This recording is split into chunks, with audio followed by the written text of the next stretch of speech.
Топ-5 кыргызских бойцов-батыров. Они едят бешбармак и тренируются в Кыргызстане. Погнали! 5 место. Рыскел Дедуйшеев. Молодой, голодный и опасный. Его соперники даже не успевают понять, что бой начался, а он уже празднует победу.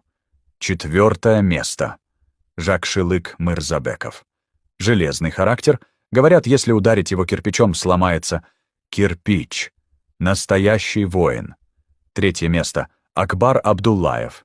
Человек-спецэффект. Бьет так красиво и жестко, что соперники просыпаются уже в раздевалке и спрашивают. А бой был? 2 место. Ражабали Шейдуллаев. Техника на уровне бог. Если он вас схватил, просто стучите. Это дешевле, чем потом лечиться у травматолога. Машина.